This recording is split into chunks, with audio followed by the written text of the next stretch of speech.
Stories against sadness.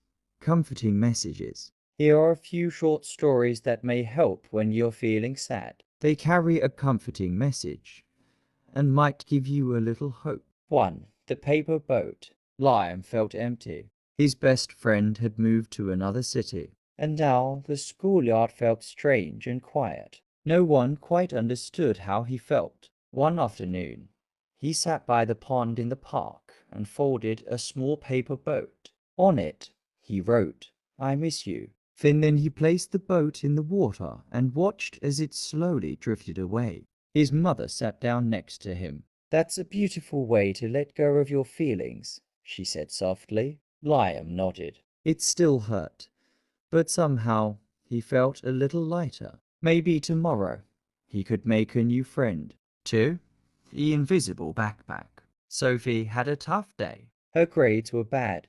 Her friends didn't seem to understand her. and at home she felt lonely. It was as if she were carrying an invisible backpack full of heavy stones. One evening, she flopped onto the couch next to her grandpa. Why do I feel so tired, even when I do nothing? She asked. Grandpa smiled. Sometimes we carry sadness like a heavy backpack. But you don't have to carry it alone. Sophie looked at him questioningly. How do I make it feel lighter? Grandpa took a sheet of paper. Write down everything that's bothering you. That way, you give some of your stones to the paper. Sophie wrote and wrote, and when she was done, she felt a little relieved. Maybe her backpack wasn't empty yet, but it did feel a bit lighter. 3. The star in the night. Yara had felt lost since her grandmother passed away. She missed her grandma's warm hands, the bedtime stories,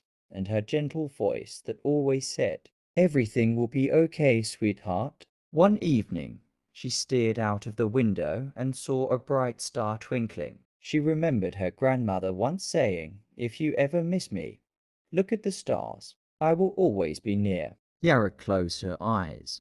"I miss you, Grandma," she whispered. The star seemed to shine a little brighter for a moment. And for the first time in a long while, Yara didn't feel completely alone. Sadness is heavy, but you don't have to carry it alone. Sometimes sharing it, writing it down, or noticing the small things around you can help. Because no matter how dark it feels, Somewhere on the horizon, a little light is always waiting.